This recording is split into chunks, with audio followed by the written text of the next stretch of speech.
Hello, friends, and welcome to Diving Deeper Session 2. Today I want to get into something that Peter talked about a little bit on Sunday. Not actually the message, but the precursor to it. He talked about this idea of God being a generational God. So today we're going to talk about what that means, and we'll introduce the concept as always. We will set the stage in how Israel saw God as a generational God. We'll talk about what that meant to how they did their daily lives, how they practiced that kind of faith, and then we'll talk about a little bit what it means to you to have a generational God and how we take those lessons from Israel and we apply them to our lives. So I want to talk about the idea of a generational God, but the lens I want to look at that idea through is the lens of story or narrative. And that is because throughout all of human history, throughout the story of the Bible, etc., story really is how we communicate as a species. It's how we communicate emotions and morals. It's how we teach our things to our kids that we want them to know. And with that, there's one particular subset of story that I really want to hone in on right now, and that's the idea of a family legend or a family story.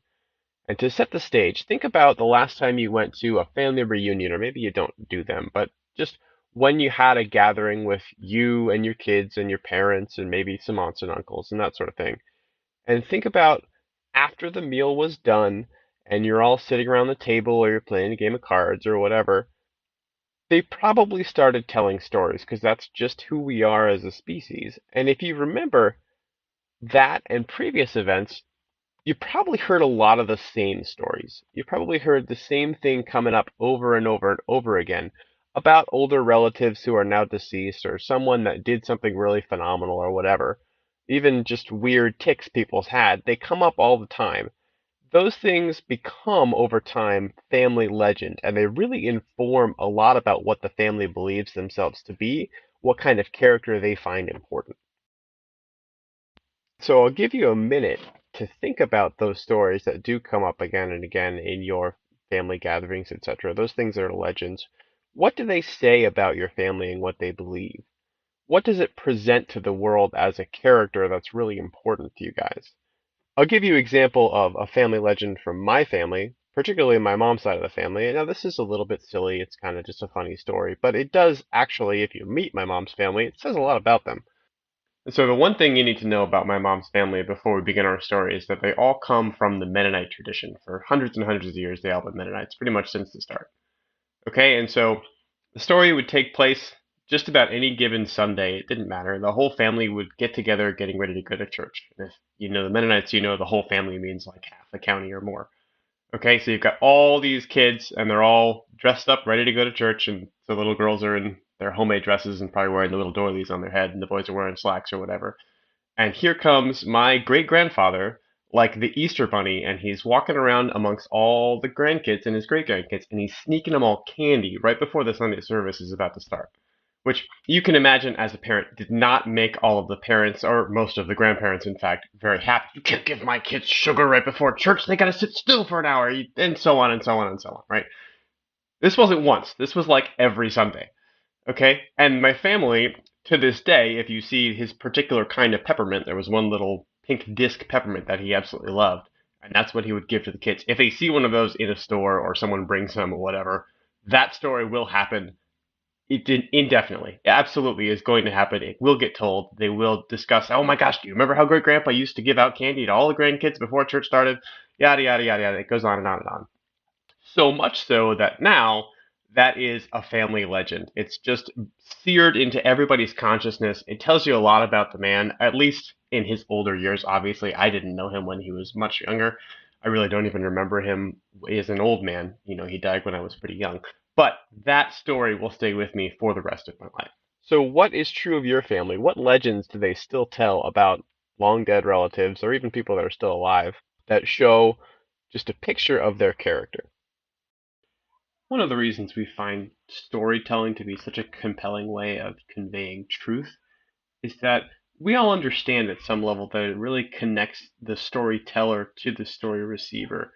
And there's actually been some interesting research done that looked at MRI scans of people's brain activity engaged in both of those, right? Someone's telling a story, somebody's receiving that story, And they found that the emotional centers in the brain, when they lit up for the person who was telling the story, because they were reliving an emotional event or something like that, the people that were receiving the story, the same emotional centers in their brains was lighting up at the same time.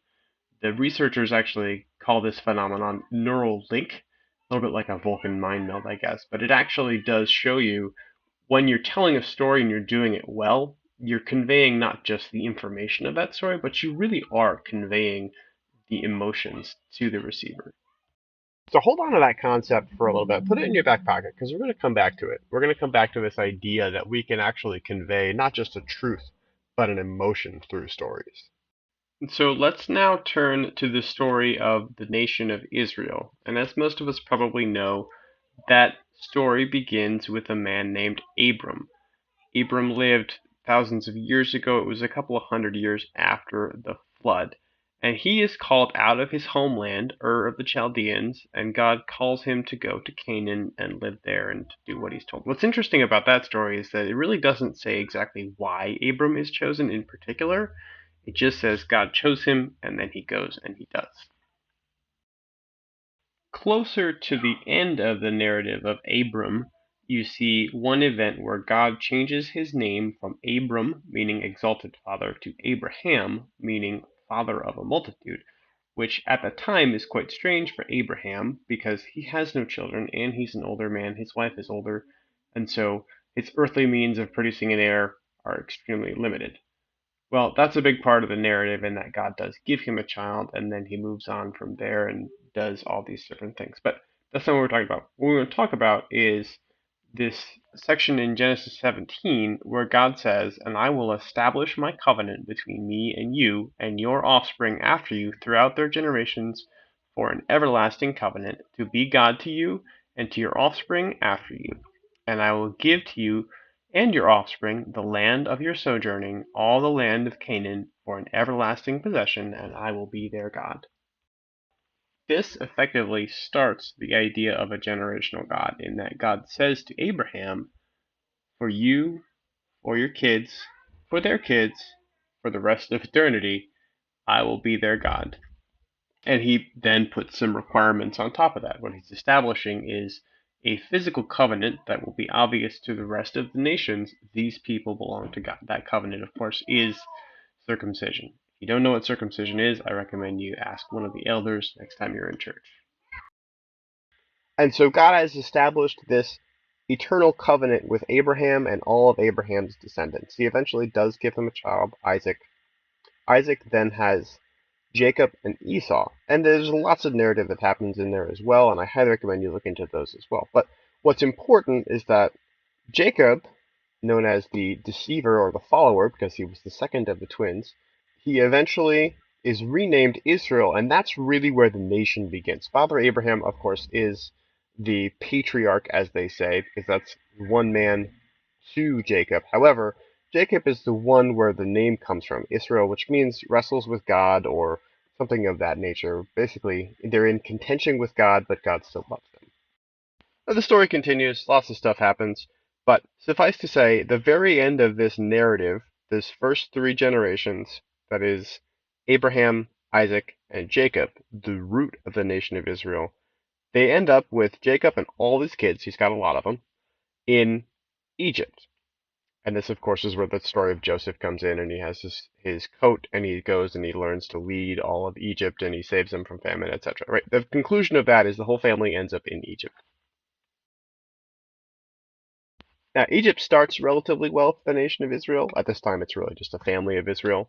They're there, they're taken there, they're given the prime land, actually, for all their flocks. They say, you can go and you be set apart in this good place, and you can stay here with us for a while. Eventually, that turns into the nation of Egypt is jealous and they're scared of Israel because they're multiplying so quickly. They have such a big family that Egypt is concerned these people are going to take over, they're going to kick us out of our own land.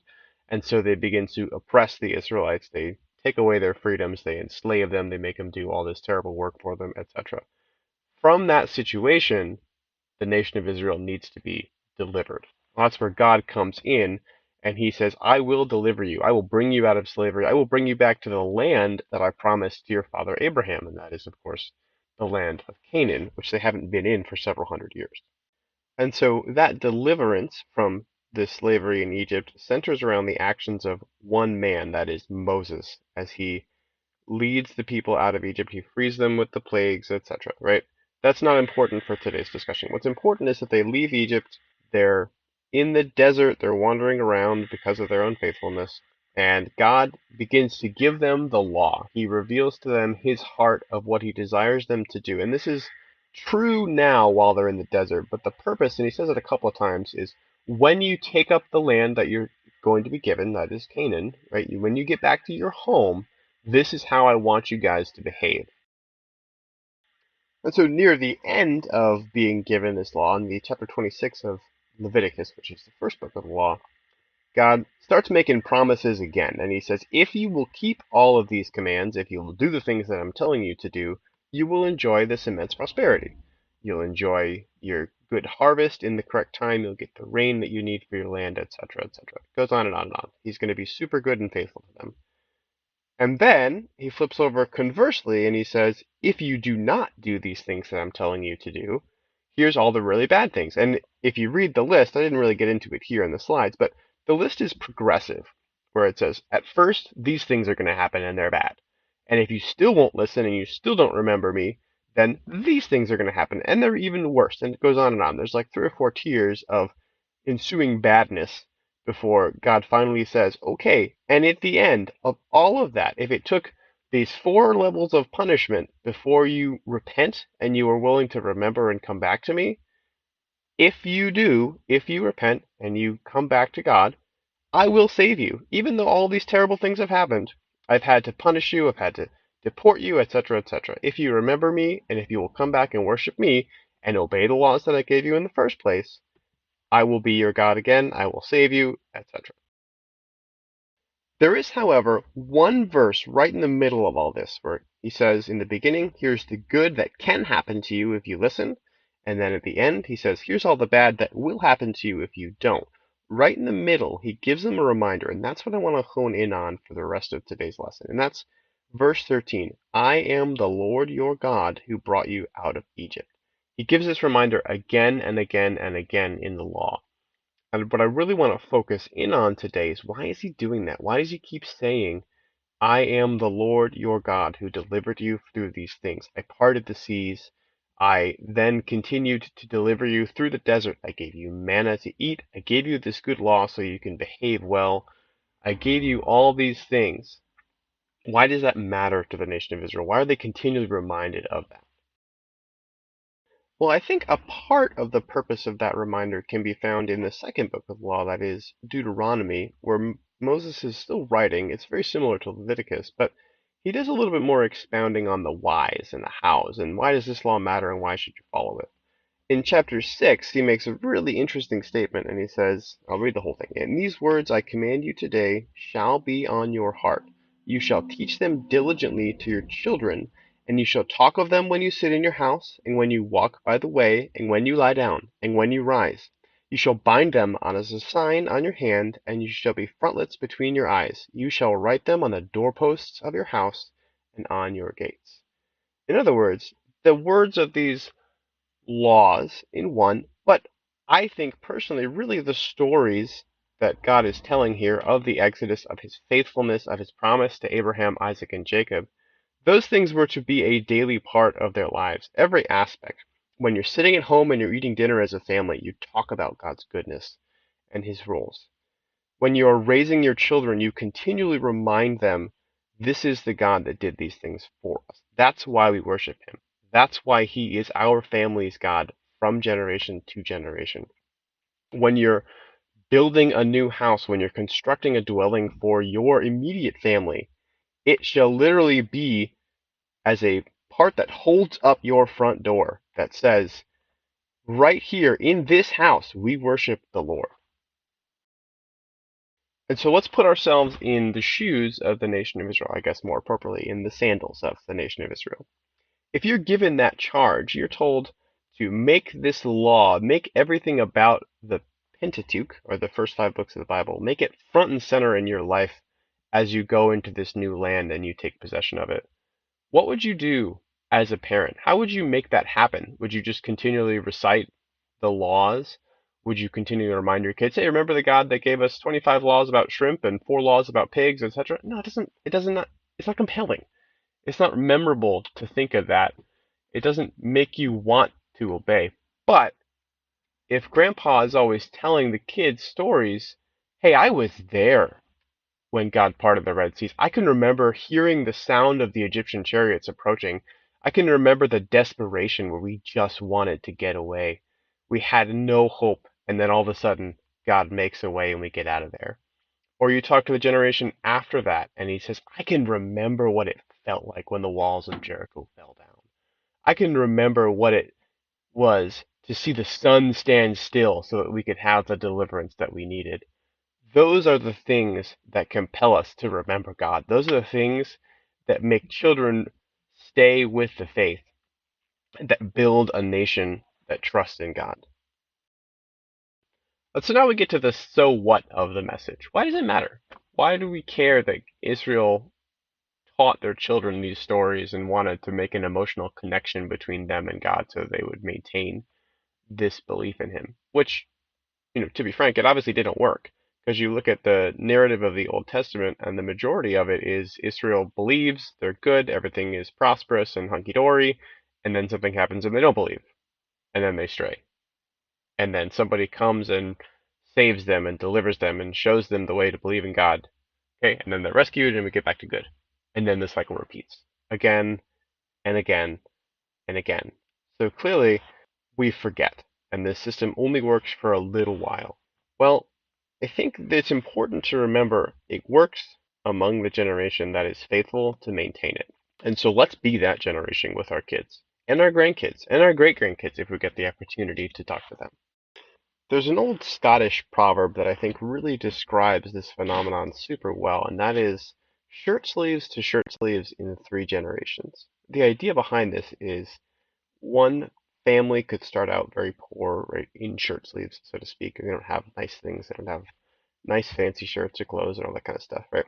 And then the patriarch of that particular segment works really, really hard. Maybe he starts a new business and he builds his own wealth and he does a great job. He's a self-made man living the American dream.